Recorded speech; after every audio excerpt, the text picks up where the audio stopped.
Welcome back to our Succession podcast. This week we're talking about the second episode of season 4, Rehearsal. I think I just want to start this conversation by talking about the way that this season feels at this stage compared to season 3. We were there live, obviously week to week, watching it, talking about it, spending too much time on Twitter, etc. And I think at this stage in the game in season 3, there was sort of a bit of a lukewarm response from a lot of people. Do you kind of remember that? I remember that. The first 2 episodes of season 3 were very similar. There were kind of doubts about did they rewrite because of COVID restraints. There was just a little bit of weirdness in the air. And compared to that, this season does feel very different and much more eventful, because both of these episodes so far this season, I was not expecting just to be emotionally walloped to the extent that I have been. I felt like my leg was caught in a bear trap last night. I feel like I've been blown into a million pieces. It's insane. These first 2 episodes were a lot more exciting, and I think the audience expectations were also different. After season 2, it was a very open ending, and I think a lot of people had something specific in mind for season 3 that did not end up happening. Yeah. Whereas here, it was a very different ending, and I think people are getting more something that they expected. I totally agree with that. I think going into season 3, people were expecting like the era of girl boss Kendall, and it ended up being like cringe fail misogynist Kendall instead. He was still a girl boss. He was a failed girl boss. He was a cringe fail girl boss, yeah. Whereas after season 3, we're a lot more accustomed to maybe what the show is. And one of the things that really stood out to me from the reviews for this season so far, which I haven't read, I didn't really read any full reviews, and I did that on purpose because I felt like I read too much for season 3, and I ended up sort of spoiling some things for myself, and I wish I hadn't read as many reviews as I did going into season 3. So this year I didn't read any full reviews, but I did see a couple snippets that other people posted on social media. So from that impression, one thing that was mentioned a lot was the sort of tragedy vibe that this season has. And after this episode, oh man, I'm getting that vibe too. Yeah, I feel like seasons 3 and 4 are a bit different tonally than 1 and 2. Like, seasons 3 and 4 feel a little more comedic. Though, of course, I'm on the record as saying the entire show is a comedy because half the seasons end in weddings. True. They feel more comedic, but even within that, this episode just...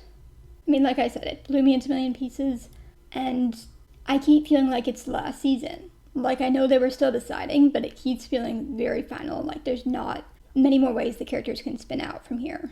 I totally agree with that. I mean, what we're seeing from these characters is what we've been building up to for seasons, and it just feels like we're seeing huge amounts of payoff. And we'll get to talking about the karaoke scene towards the end of it, but that scene could have been towards the end of this season as far as I'm concerned. That was a huge scene that I now am like, oh God, what do they have in store for us? Did that now? What's gonna happen to us? Not them. What's gonna happen to us? That was insane. That could have been episode 6, and I would have been like, wow, that was awesome. But episode 2, man. Yeah. I am shaken. I'm a little shaken from that one. That's a good point. I would say this is the strongest second episode. I mean, a little recency bias there, but I feel okay saying it. It was nuts. Well, let's start our more kind of structured conversation here with our Shiv Divorcewatch, which is a new segment we can start now, where we track, are they going to get divorced or not? I know at the end of last week, we were both kind of saying, I don't think they're going to get divorced. And watching this episode, I was initially like, well, shit, they're getting divorced. But are they? Let's talk. I'm not giving up. It's the second episode, Jenni. Yeah, you're right. I shouldn't give up. And I will say that if Logan's birthday that we saw last week was in fact his 81st birthday, if so far we have only covered about a year in this timeline, Tom and Shiv got married and divorced in the same calendar year. That is so fucking funny. They were only married for 8 months, 3 of which were their trial separation. That is hilarious.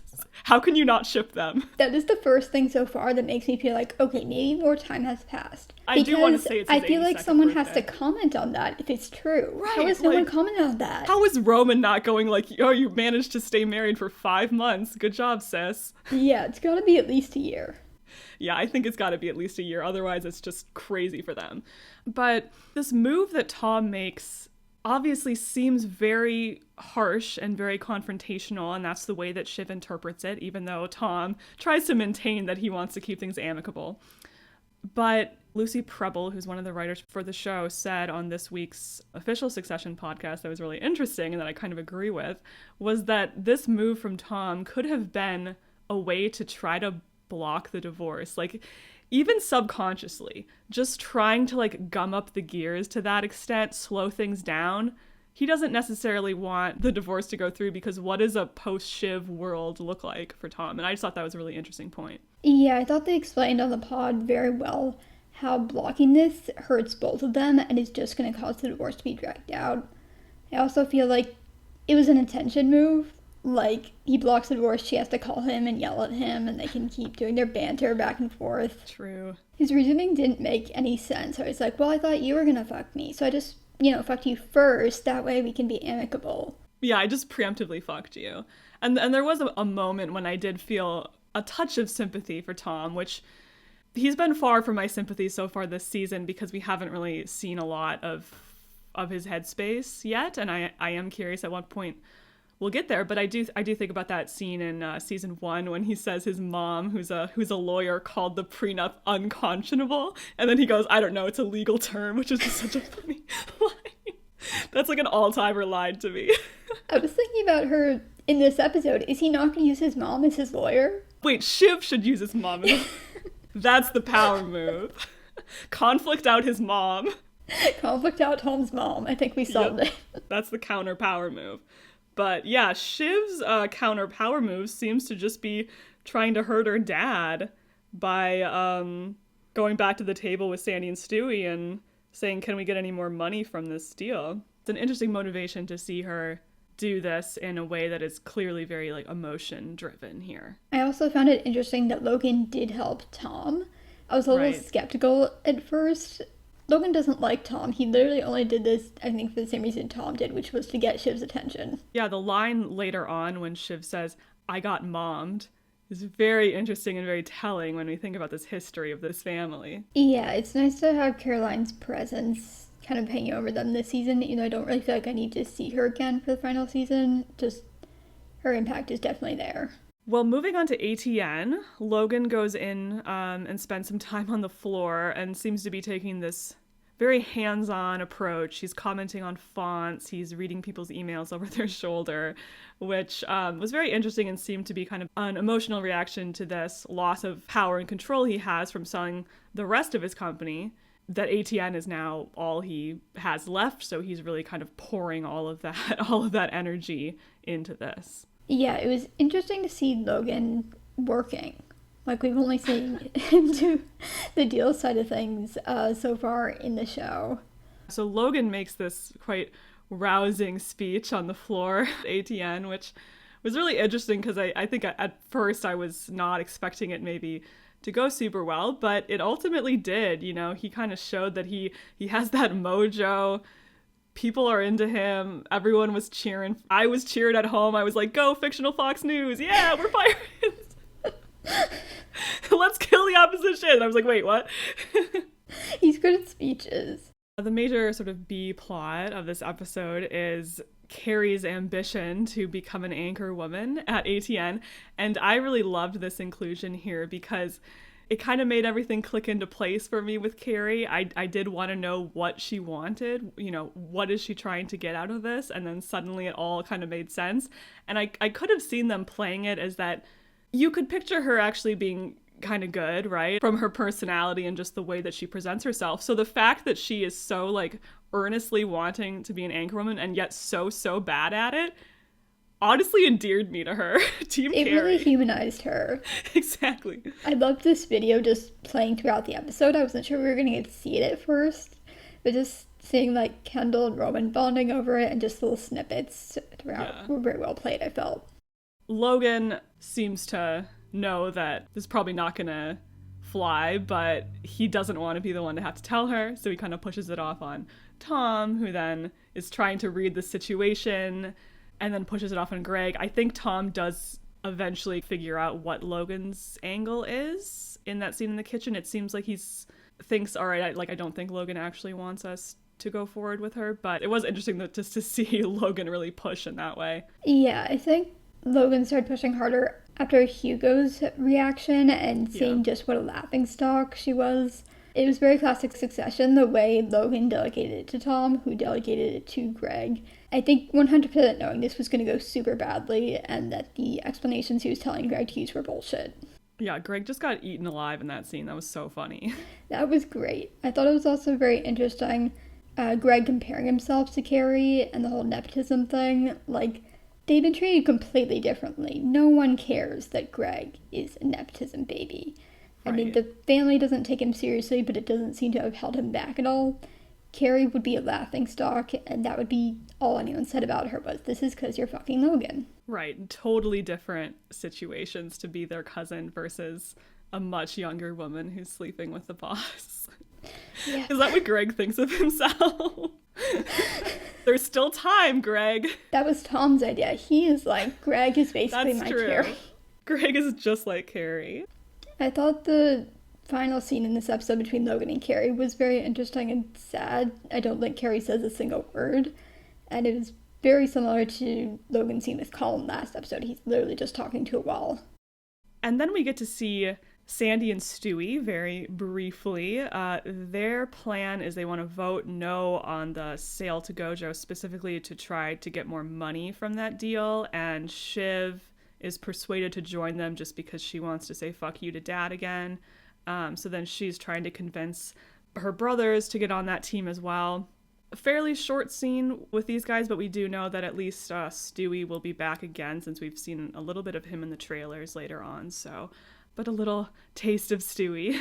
This was such an interesting spin, again, on our expectations from season 3. Sandi and Stewy are trying to keep the company in family hands, at least temporarily, and the kids have the opportunity to prevent the deal from going through, but are initially like, no, we want the deal to go through. They always frame it in a way where it makes sense, but it often does play out in a way that you didn't expect. I mean, even at the end of last week, I was saying that now I was expecting the siblings to really be pushing for this sale to go through and something else blocking it up.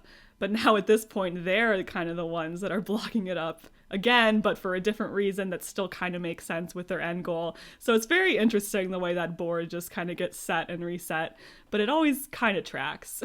And we also got a little Kendall and Stewy's relationship. It made me laugh to see the amount of text Stewy was sending that Kendall was straight up ignoring until he got the FaceTime. Yeah, he was quadruple texting Kendall. That is sad.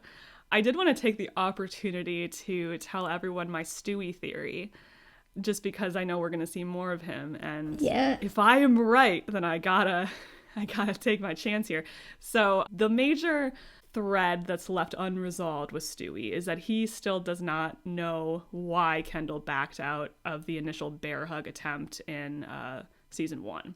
And that was kind of the breakdown of their friendship, you know. We had the whole world in our hands and you fucking walked, man. Why? How did he get at you? Oh, I just reassessed. Fuck you too. Do you remember that scene, Savannah? Jenni has the speech memorized. I do kind of have the whole scene memorized. It's a great scene, so love that scene. Would love to see a more like emotional scene with Stewy.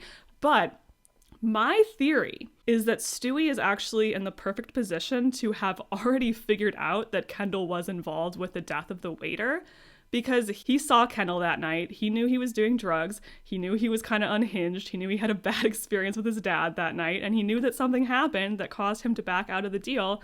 And everyone knows that that waiter died. They knew drugs were involved with his death. It is not a stretch at all for Stewy to actually be the one to put those pieces together and figure out, I bet he was involved.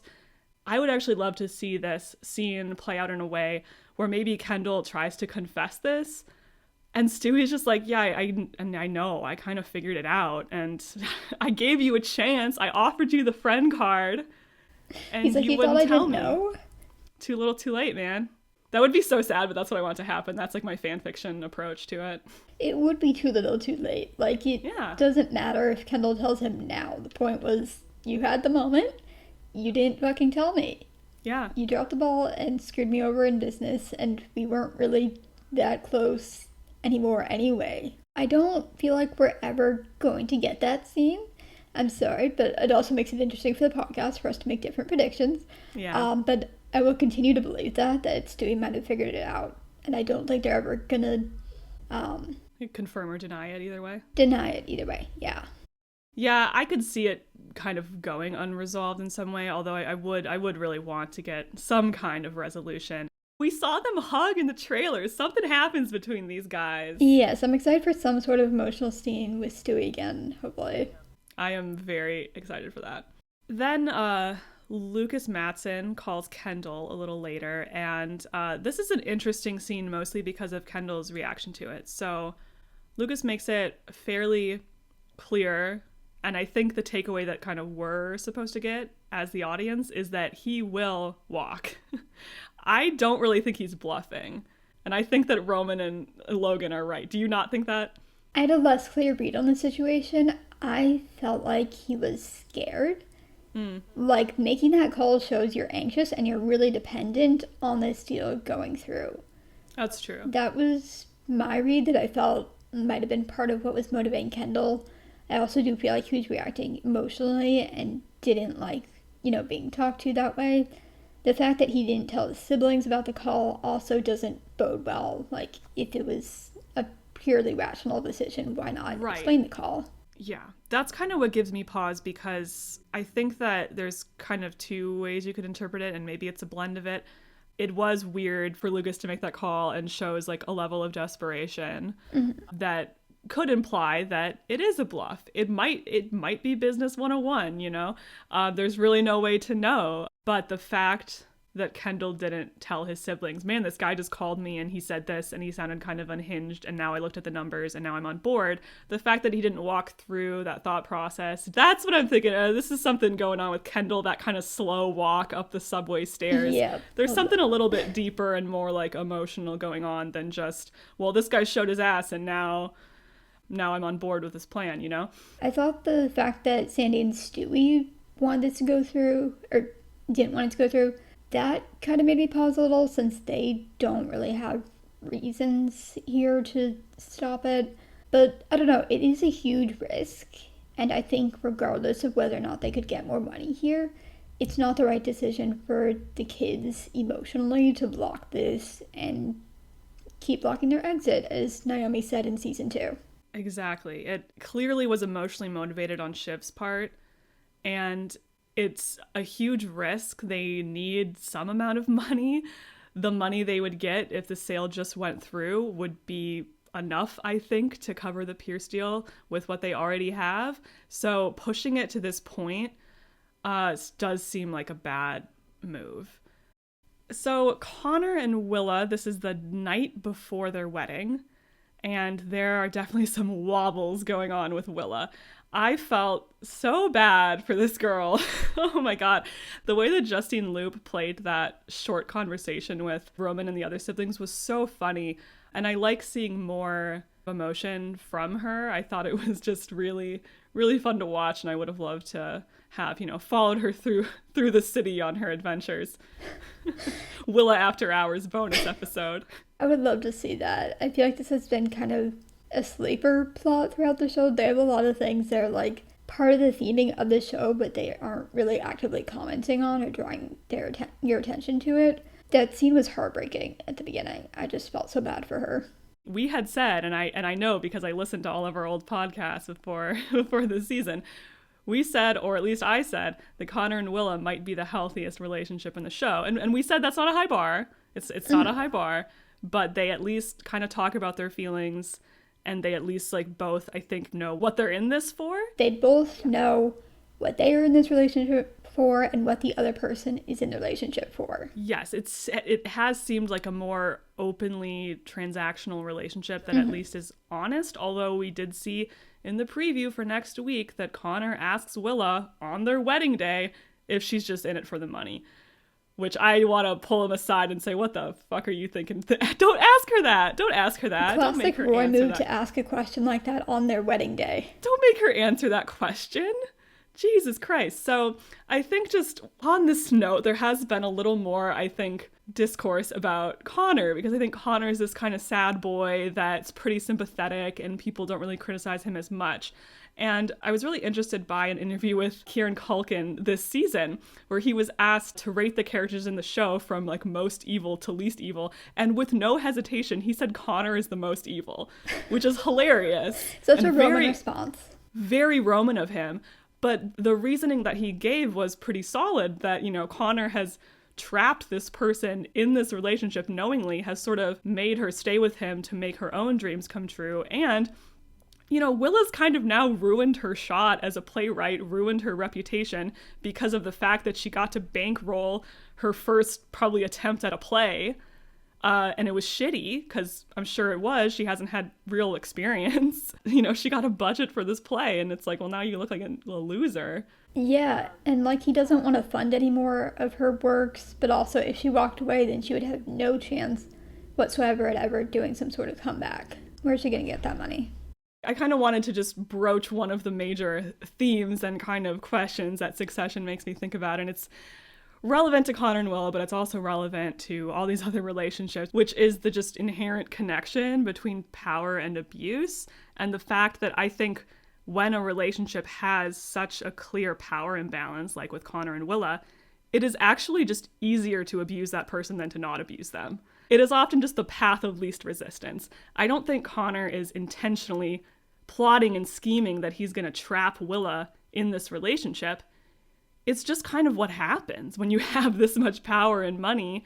All relationships are perhaps a little transactional, but when it's this much of a transaction, that it's like, how can you walk away from that? How can she answer the question, are you really with me just for the money? I have to walk back things that I previously said because they're really making me think about this relationship more, which I enjoy. I feel like he has a pattern of guilting her a little in a way that I think is definitely learned, and that he can't recognize, well, I shouldn't say can't, he's not recognizing that he's doing anything wrong by talking about, you know, how lonely he is or stuff like that. Yep. But it does trap her. It puts her in a really uncomfortable position. I don't think that Connor is the most evil Roy. I don't like that designation, but yeah. I was really upset with him in this episode. If we were still doing buy and sell, I would sell Connor right this minute. Yeah, this was not a great look for him. I know a lot of people felt very sympathetic towards him from his line towards the end of this episode about how he doesn't need love and he can live without it and everything. And, you know, I do have a level of sympathy for him, but on the whole, this relationship with Willa is something that is worth reconsidering, definitely. Yes, I have sympathy for him, but he also made his own choices, chose to pursue a relationship with a call girl, which that was a transactional relationship from the start. Right. I thought the official pod bringing up attachment styles and how that played into Connor's behavior was very astute. I think about that scene in Austerlitz when he's asking her to live at the ranch with him, and she eventually kind of caves and says, you know, all right, maybe. And and he says, I love you. And she very haltingly says, I love you too. That's all their interactions. Yeah, that's how they got engaged in the first place. She was like, oh, I don't know. And he kept kind of... Right. The fact that she clearly was never very enthusiastic about any of these decisions. If Connor had real respect for either himself or Willa, he would just call off the wedding, you know, and just be like, oh, totally. You don't want this. It is clear that you don't really deeply want this. But it's something that neither of them are going to do. And it's so tragic. This is when the tragedy of Succession really hits me, because I'm like, man, these people are going to get married and spend probably a very, very long time together. And this is how it's starting. Yeah, Succession is just a lot of people who have the opportunity for escape, but instead choose things that are not actually good for them because they don't respect themselves. Oof, yeah. Well, speaking of tragedy, we get this whole terrible bachelor party, world's worst bachelor party, with Connor and his siblings. They go out to first like an Irish pub and then to a karaoke bar, and there's a couple revelations that come with this. And first is that Roman has been in contact with their father after they all had apparently agreed, or at least the three of them had agreed to not contact him. So the other siblings really interpret this as a betrayal, and Roman is trying to kind of downplay it and say I just said happy birthday, take care, Roman. I love that he signed his text with his name. He's so cute. He's so cute. I think this was their biggest mistake of the episode, was how they handled this conversation and approaching it solely from a business perspective, not... I mean, he just said happy birthday. It's not like he was, divulging business secrets to Logan. Wait, you thought it was approached from a business perspective? Just Shiv and Kendall's approach.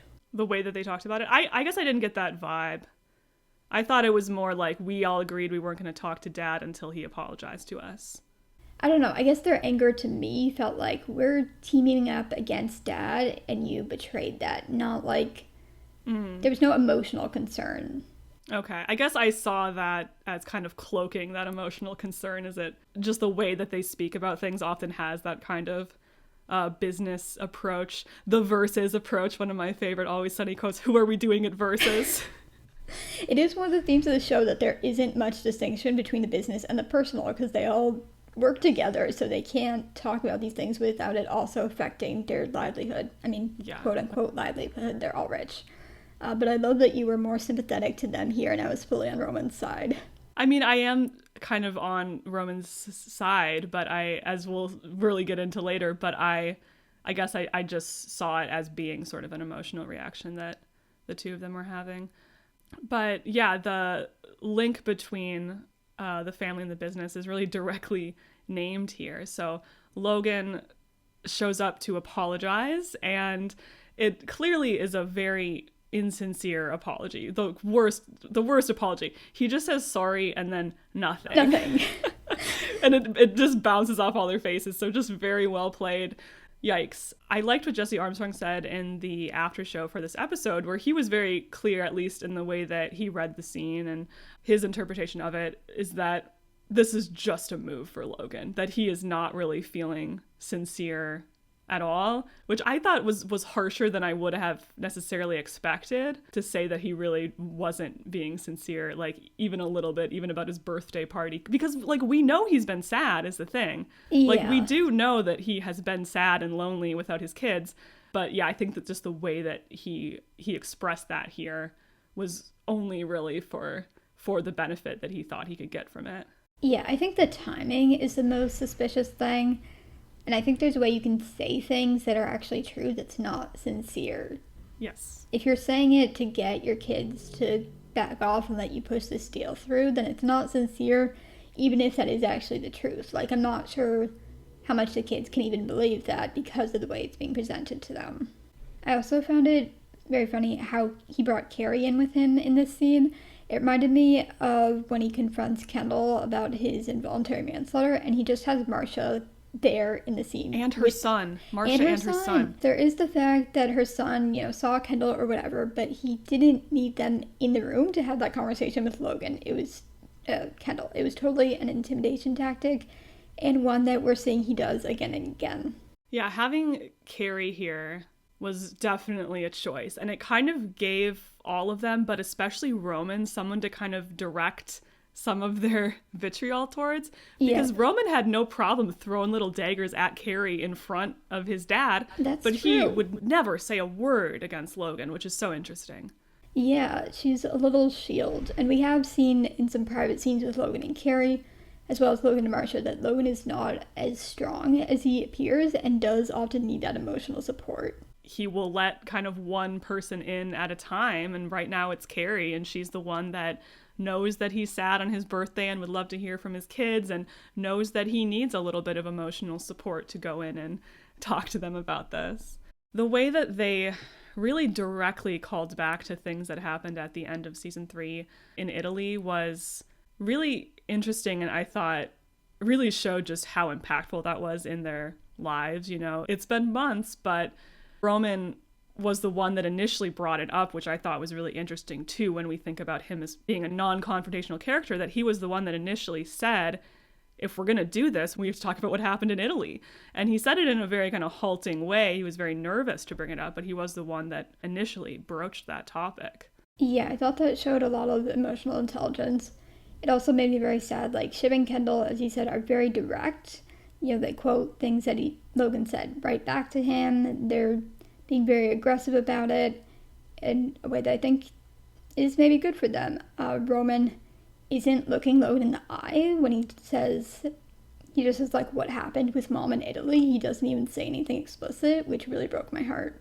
Roman's behavior here was really, really sad, and it goes a lot deeper than just avoiding, conflict or being uncomfortable with conflict. I mean, one of the things that we've seen a lot with Roman is that he has been a victim of physical abuse from Logan.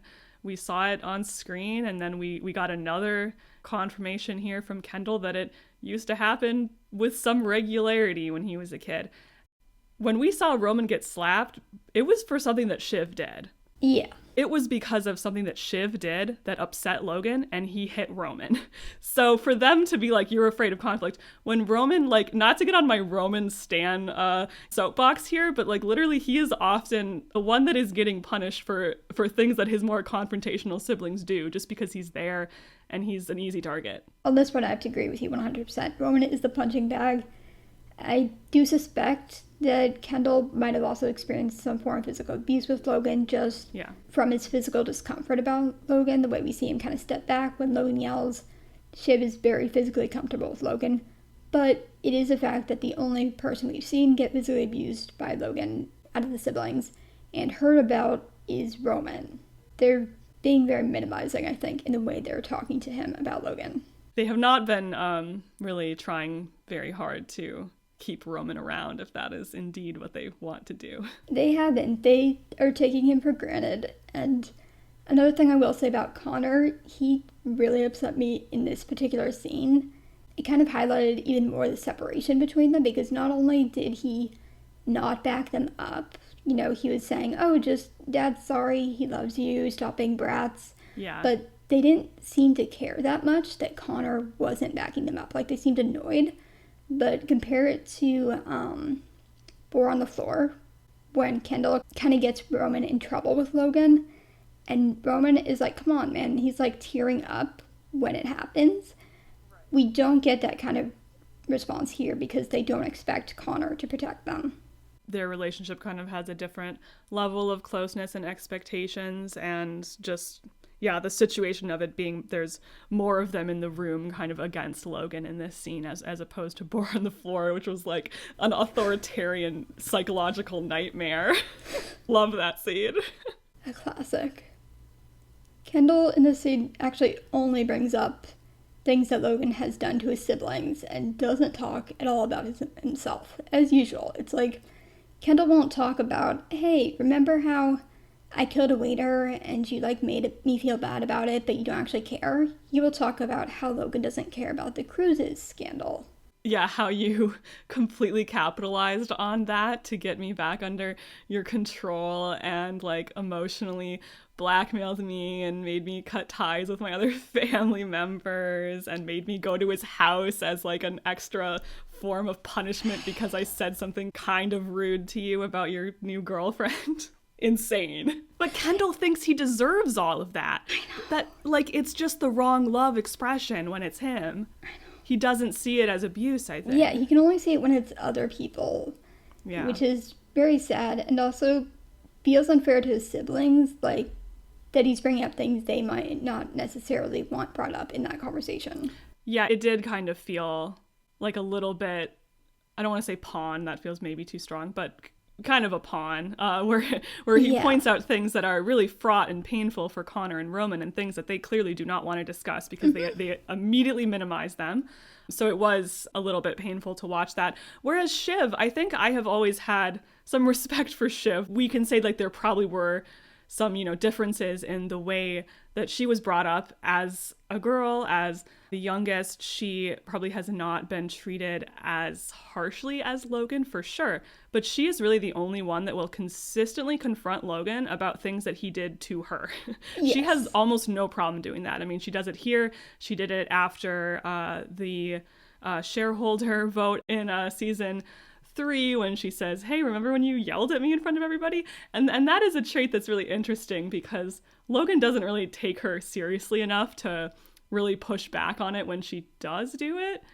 But I do like the fact that she will do that. Yes, she's the best at arguing with Logan. Not that anyone can ever really win, that she doesn't lose. You know, she says her piece, maintains her dignity. She definitely says her piece. Oh, and one more thing I did want to say about Shiv is that there's that moment when Logan says this is real, and it plays off Shiv's face, her reaction to that, because where has she heard that blatant lie before? That was great. I definitely wanted to talk about sort of the line of the scene, maybe the episode, when Logan says, "I love you, but you are not serious people," and how you feel about that. It was very demeaning. He's like, "Oh, I care about you guys. It's just you don't know what you're doing, and you're, not going to have any actual impact here." A lot of people have said, well, Logan's kind of right. They have proven themselves in the past couple episodes here to not be very competent at business, and that is definitely true. But the way that I read this line is him saying, "I love you, but I do not respect you." Yeah. And this is just a question that I kind of keep asking myself. What is love worth without respect? What is love? Like, that is really this fundamental question we keep coming back to with Succession. But I guess I think about that rant that Shiv goes on at her wedding in season 1 when she says to Tom, like, love is like 28 different things. It's control and jealousy and fear, and we all just wrap it up into one thing. Respect is in that grab bag. What happens when you take it out? Like, can you truly love someone without respecting them at all? Which I think that Logan does not respect his children at all. No. Maybe he respects Kendall a little bit, but he has no respect for Shiv or Roman or Connor, I believe. So, yeah, it's just something I ask myself, I guess. We have a lot of love without respect on this show. Yeah, we really do. I've also seen a lot of people saying he's kind of right with this line. It was in one of the trailers, and I strongly disagree. Like, they're not any less serious than Logan is. They're reacting very emotionally and, kind of going back and forth, but those are things we see Logan do all the time. He just has enough power that he can get away with it. I agree with that. I mean, Logan has been acting like a total goofball loser kind of these past couple episodes, but also for so much of the show.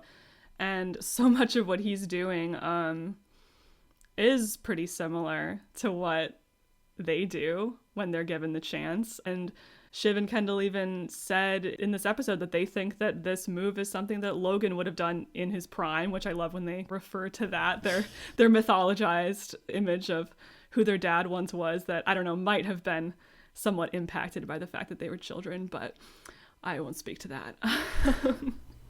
Your parents always seem like the most powerful people in the room when you're a kid. If his children have turned out this way, I wonder who might be to blame. If he truly doesn't like his children very much. Yeah, whose fault is that we're not more serious, Dad? He has consistently clipped their wings. He has not provided them any positive reinforcement. Only these kind of like negative slapbacks. Don't do that. Don't do that. Never a like positive, yes, that was good. This is what you should be doing to run a business. Just pushing them out. So it makes perfect sense why they're like this, why they are kind of incompetent losers, which I say with love in my heart. I love incompetent losers. I am one myself. You're fine. I'm fine. I don't think about this line as much of like, is he right, as far as what does it mean for him to believe this and say this? Yeah, I think it's more about his emotional relationship to them. And he's clearly not happy with how things went, even though he got this kind of mic drop moment that I'm sure will haunt them for the rest of their lives. He walks out on the street with Kerry and he is clearly very agitated, very upset. It's interesting to see Logan losing so much. He's always had these kind of downer moments, but these have been not great episodes for him. I don't think anyone won here. Like, we saw Shiv and Kendall kind of glowing a little in the aftermath. That's not going to last. I don't even know what to say about Connor's line. Okay, so then Connor says that, he doesn't need love. He grew up in a family without love. And I'm sounding somewhat flippant. Like, yeah, it was sad. A lot of people were like losing their minds over this line. He just did so many shady things in this episode. Like, so what if he grew up in a family without love? They all kind of did, more or less. You can still love yourself, love others. He was right to call them out for their like attention-seeking, desperate behavior with Dad. It was very funny that Shiv was like, actually, that's the opposite of what we were just doing. You're so delusional. Yeah. As usual, the characters are they're very good at calling each other out, but they can't recognize their own flaws, and then they're doing the exact same thing. The moment when Shiv and Kendall are feeling so like self-congratulatory and talking about how great it was to fuck their dad, and Roman is so clearly uncomfortable with that, is really interesting because Roman is not uncomfortable with like weird incestuous references. I mean, he's the one that once said, "Dad loves fucking me," like bragging about how much Dad loves fucking him. It's just this power thing with him. He's just very freaked out by the amount of conflict. But it's not even just the amount of conflict. It's like specifically the fact that Logan lost, because he goes to Logan at the end of this episode, which will create conflict with his siblings. So it's not even this that he's totally avoidant with conflict. It's more so like specifically with his dad, that he just really can't stand having conflict with his dad. I mean, he's apparently fine getting into a little bit of a problem with his siblings. I don't know how he thinks he's going to avoid that, although I'm sure he will try. So yeah, it's just interesting the way that his reaction here, he really is just uncomfortable with Logan kind of losing in this situation. Yeah, that's a good point. I mean, we've seen with Roman, and talked about a bit before last season, more so than his siblings, he really sees his dad as a god and has so much fear of his dad dying or just not being okay. Like, he needs his dad to be okay and continue to be this strong figure in his life. So true. Yeah, it really rocks his world when Logan is not okay. Yeah. He is extremely dependent on him. Yeah, and they're not getting out. Like, I feel like that is what was promised between the siblings at the end of last season. We're going to stick together. We're going to move away from all this shit. And Kendall and Shiv just keep pulling each other back in. Like, as much as the siblings call each other out on their, like, addictions and bad habits, they really enable them in each other. Like, earlier in the finale, Shiv called Kendall out for, you know, being too into killing their dad and the family business and stuff. And then when he's like, I want out, she's like, no, we need you in here. So at the end of this episode, Roman goes to talk to his dad just to try and kind of smooth things over, make himself feel a little better about how everything went. And Logan tells him, "You're not Pierce, and smart people know what they are," which is a really interesting line because Logan has called him a moron on several occasions. So the fact that he's not even saying, like, you're smart, he's saying you would be smart if you came to work for me at ATN, because smart people know what they are. So it's this sort of like manipulative move where it's like, if you want to prove yourself to me, here's a chance that I'm laying out on a silver platter. I'm sure it won't go wrong at all. This was a transparently manipulative move. But his siblings have been so down on him in this episode in particular. And Roman is a huge asset. Roman, out of the three of them, is the best at talking to people. Which, saying that, it sounds like not a great skill, but it's super valuable. Shiv and Kendall are terrible at a one-on-one. Yeah. It is, like, embarrassing how bad they are at a one-on-one. It's embarrassing. Roman is great at getting actual information out of people and getting a read on people and what they're interested in, what they want here. We've seen that time and time again. They're undervaluing him. Logan is being very smart here, and he's also not wrong in that he's kind of playing to Roman's fascist tendencies. Yeah, for sure. This was a tough one because I love Roman, so I obviously don't like to see him falling prey to Daddy's old manipulation tricks. But for the plot, I'm thrilled. I obviously want to see Roman interact with Jared Menken again. We know that's going to happen. It was in one of the trailers. I want to see them just have that weird simmering chemistry that they had last season. I want to see for it. Normal reasons. Totally normal reasons. Hot, yeah. I think it's also fun to see Shiv and Kendall on one side. Like, we've seen a lot of Shiv and Roman on one side, and Kendall and Roman having kind of a better relationship than some of their other siblings. We haven't seen this team up. It's such a chaotic pairing. Shiv and Kendall are very similar in ways that Roman kind of balances out when he's there.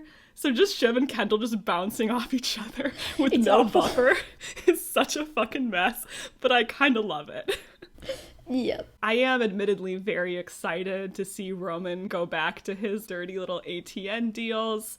In a horrible kind of way, I was like, well, it was his pitch, you know, he did have that really strong, like, pitch for the future of ATN, and he's the one that really kind of gets it and has his finger on the pulse. And even though it's, like, a horrible vision that would destroy democracy in the country, I'm like, shouldn't he get a shot, though? It's just nice to see people prosper at things they're good at, you know? Yeah. Like, honestly, that was kind of my reaction, I was like, good for him. I'm definitely watching the show wrong. I'm like, yes, destroy democracy. Let's go. Look, I think as long as we're empathizing with someone here, that is the right way to watch the show. I agree. And one kind of interesting note was that in the after show for this episode, Kieran Culkin says that he believes that Roman is the most similar to Logan. This season, both Sarah Snook and Jeremy Strong have also said that about their respective characters, which is so funny and like Roy's sibling of them to be like, no, totally. I'm the one who's the most like daddy. I don't think any of them are particularly similar to Logan. I feel like that's kind of the point. But it's particularly funny when Kieran says it because Roman is definitely the least like Logan. I tend to agree with that. I think that they all have the similarities and differences, and that's a more interesting conversation. Like, Roman has almost no ambition and almost no self-confidence and no like self-delusion, which right there kind of make him very different than Logan, but he does have that people skill, that sort of charisma, that ability to read a room and go with his gut in a way that I think Shiv and Kendall are a little too like intellectual to fully be able to kind of do like a business deal in that same way that Roman can. So he does sort of have Logan-ness in him. And you can make a similar argument for all of them. I mean, the way that Shiv treats people in her personal life, the way she treats Tom, Logan all over. I mean, it's normal to have things in common with both your parents, and I think we can see that on both sides. I feel like we forget sometimes that it's normal, and because it's a TV show and their relationships are such a big deal, it has to be like, oh, this is the Logan. When actually the show is really good at showing all of the complexities in that and how they each have this really unique relationship with each other. Like, it's not like Logan treats all of his children the same. He's just like, I am equally abusive to all my children. He has these really unique dynamics with each of them, which create this really rich kind of tapestry. Rich little family tapestry of abuse. Yeah, it's lovely, isn't it? All right, should we do our little segments to close out? I can't believe we're already on segments. I know, it's only been 65 minutes. Let's do Burn of the Week. That's not a good retort. Don't fucking laugh at that. My Burn of the Week was, why not? You've already grabbed every other woman in Manhattan. Yes! The way Greg treats women is pretty gross. The way pretty much all the men on the show treat women is gross. I love that Kerry specifically got to have this burn. That was a good moment. My choice was also a line from Kerry directed at Greg when she said to him, if this focus group isn't real, I'm going to take you apart like a human string cheese. Such a visceral and hilarious line, and I like that it's also draws attention to Greg's, physical dimensions. Yes. Like, his length makes him the target for all kinds of misadventure. So true. Let's do Candy Baby. Ugh. Hot. Ugh. This was a tough one for me this week because I didn't want to pick Stewy because I know he's going to be back more and have more kind of meaty scenes for me to dig into and maybe some different outfits. So I'm actually just following my gut here. It's all I have to go on, and I have to pick Roman. I still don't like his hair this season, but it looked passable in this episode. It looks better slicked back. He was wearing this dark button-down shirt with the sleeves rolled up, nice watch, looked good. There was even a moment, now this is embarrassing, but this is what I knew I had to just follow my heart. When they were walking to the helicopter in that scene, I was watching this episode alone, but you know how you talk to yourself all the time? At least I do. I said out loud when I saw Roman walking on the tarmac, look at his little body, in like that exact tone. I love that. And I was like, yeah, something's going on here. I gotta pick Roman. He was the only one that compels me to make a weird comment to myself about his little body. I love that for you. I did think in the last scene, weirdly, I kind of got a vibe with Roman. Something about when he started to get into the idea of having power. Yeah. I love it when he gets a little delusional and manic. It's fun. Yeah. It's hot. This was also a difficult episode for me. No one caught my eye on first watch because I was just in so much pain. Yeah. I think the only moment where I felt any sort of relief and was able to enjoy the scenery was when Stewy showed up in an all-black outfit, Woohoo! just did a stupid cab driver impression, and then drove away in his car. He was looking particularly good. The cab driver bit was funny. I love that Stewie's like, I'm not white, so it's fine. I get to be racist here. I could be racist. It's okay. And good for him. Good for him. Let's do Let Them Eat Cake. Let us eat cake. I mean, Mine was about their drink orders, and you can tell a lot about someone from their drink orders. So just everything about what they ordered was really, really funny. How Roman walks in the door, looks around this normal-looking bar, and says, "Do you think they know how to make a vodka tonic?" Kendall's like, "Yeah, I think they can handle it." And then Shiv goes, "The house red? Do I dare?" There might have been a bit of self-awareness in that exchange, but Connor, of course, whatever a regular Joe would have, a Belgian Weiss beer, not Hogarden. Hilarious.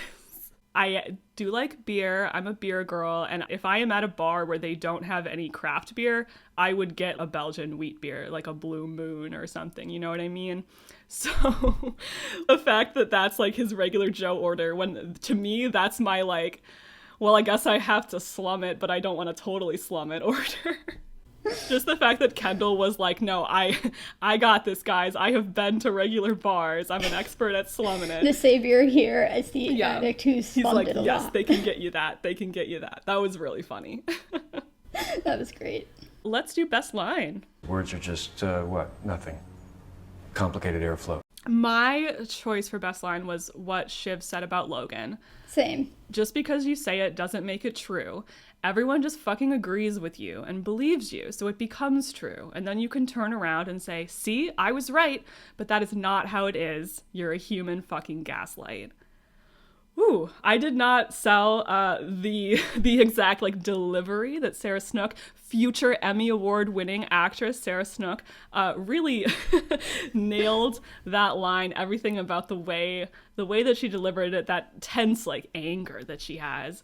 There's a lot going on here. I could pick this apart for hours. She's essentially saying, just because you say it doesn't mean it's true, except it does. She immediately contradicts herself. It's fascinating. It does, because people give it to him. Right. Like, even when he makes a bad decision, people say, well, no, that was actually the right decision to make. Or they just never talk about it again. Like, we don't talk about Logan's failures. We don't talk about the huge debt he left the company with at the beginning of the show. We don't talk about how he's tried to get Pierce like 1,000,000 times, like he literally did again last episode, and he blows it every single time. People just move on and continue to treat him like this mythical figure who always knows the right thing to do, and it kind of creates itself, you know? And it's something that Logan is aware of. I mean, he says this in the very first episode of the show. When he's talking to Kendall, he says, you can kind of make reality in a way. I think he's very aware of that sort of power. I mean, it is interesting with Logan because in one way, he's very much not aware of the power that he wields. I think he is not aware of his personal power. He really sees himself as the victim of his children. Oh, yeah. Fascinating. And so does Brian Cox, which we're not going to touch that. But we can't get into it today. We can't get into it today, maybe another time. But he really sees himself as this like personal victim. But I think business-wise, he is very aware of this sort of voodoo magic, as Kendall put it in season 3, that he wields, that he can get up on a box in front of the ATN newsroom and say, you know, we're pirates, let's kill the opposition. And it sort of creates this atmosphere that then creates reality and this, you know, charisma that he has. Great line. And I think what's great about the writing for this show is that this is totally a line where it's like, oh, they said the themes of the show. But the way that it's written and the way that it comes from a place of character and emotion, and the way that it's not super articulate in the way she expresses it, like she's very, very emotional, makes it more realistic. And it doesn't just seem like, oh, we're just, you know, stating the themes of the show. It felt very organic, and as we mentioned earlier, Shiv is the best at recognizing Logan's flaws, especially where business is concerned. I mean, the shareholder vote too. Shiv asks what he would have done since he disapproved of her decision, and he doesn't have anything to say. He doesn't have a better idea, and she knows that. That is a key moment, but it's like he would never admit that. And as long as he says, I would have done something else, I would have figured it out, it's like no one can even contradict him, because how can you prove him wrong? No. You can't. But it's like so obviously, like, you don't know. But yeah, just the power of words. And I think it'll be interesting the way that this season, as we kind of delve into the political side of things a little bit, it'll just be interesting to kind of keep our eyes on that, of the power of words creating reality in a way. Let's close out with number one boy. You're my boy. You're my number one boy. My number one boy for this episode was Roman. Like him, I had to follow my heart. I want to hold him in my arms, tell him he's the number one boy, and then let him go to do whatever it is he wants. Everyone is just asking so much of him, and it made me very sad. I love Roman. He was also my number one boy for this week. And there's a Succession character alignment quiz that, I think it's pretty well done. I had taken it, I think, during season 3, and my highest match was Roman, which was interesting to me at the time because I wasn't totally like a Roman stan at that point. I was like, oh, crazy. I took it again today, and I got a 75% match with Roman. I should not be proud, but I was like, yes, I'm just like him, but a girl. And my lowest match both times was Greg. Slay. So that says a lot about me. But I do just really relate to Roman, and this episode really kind of drove home why. Like, his lack of ambition, I think he really is the one that doesn't really necessarily want power. He is a little bit drawn to this idea of proving himself, but I think he's relatively clear-eyed about why he wants these things. And of the main characters, he is the only one I would call even slightly self-aware. Oh, totally. So many of these people are almost constantly delusional. But Roman is very, very self-aware. He always kind of knows how he's being perceived by other people, which is sort of a painful prison to be in. He's not any happier than the other characters, even though he has that awareness. Not at all. You kind of envy people with that lack of self-awareness, you know? It's like, wow, wouldn't that be nice? And this, like, self-awareness that he has doesn't compel him to act any better.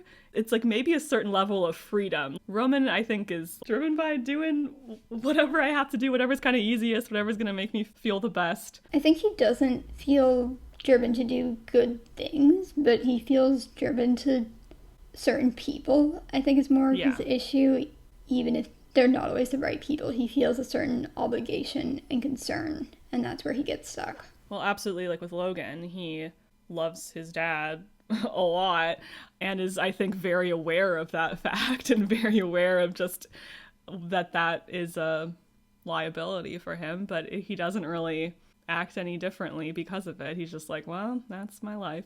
I care a lot about Roman and the fact that Logan is taking advantage of those particular traits here and you know, offering to him what he clearly wants, which is just this attention. What Kieran Culkin said in the after show about how just catching that little bit of sunshine from the dad is really all he wants. That was insane. Because I named Roman both my number one boy and my candy baby this week, I'm introducing a new segment called Number One Baby Girl, which is what a character achieves if they are both a number one boy and a candy baby the same week. Okay, I'm into this. This was a long road to walk just for me to have an excuse to call Roman my baby girl. I'm happy for you. Does this new segment have like an intro? Maybe I'll play a clip of Roman saying something weird or sad or both. It's always both. Why? I don't know. It's just like, here's my dick, I guess. Thanks for joining us for episode 2. Excited to go into Connor's wedding next week. Very funny that episode is just called Connor's wedding, by the way. Hilarious. Stuck with the first draft on that one. And also, who the hell scheduled the board meeting the same day as Connor's wedding? Logan. Like, who did that? They're bumping it, but only the night before. I'm sure both things have been on the calendar for a little while. Yeah, you'd have to think. What happened there? Terrible. That's so sad. Terrible. Also typical that Connor's wedding would be in the 3rd episode of the season, just in New York. Yeah. He's not getting a big finale in Europe. Yeah, he's gonna be lucky if his wife is at his wedding. Oh, and heard that next week's episode contains like a 30-minute long single take shot or something to that Yes, effect. it's the third episode. That's gonna be crazy to look out for what exactly that is. I'm excited. Very fun. Can't wait. An event episode. All right. Thanks for joining us, and we'll see you next week. Tell us your candy baby, your baby girl. Yeah, tell us who your baby girl is. You have to. This is not a podcast for normies. You have to tell us who your baby girl is. Yeah. Who you would call baby girl tenderly. Roman would be into that. You can't tell me he wouldn't. He would totally be into that, I think. It's not like degrading enough, but as like an aftercare thing. It's an aftercare thing. I feel like Kendall would also be... They're both pretty Kendall would be slutty. into I mean, let's just say it. Being called baby girl? Yeah. Yeah. Yeah. I could see that. We better just cut it off right there. Yeah. Bye.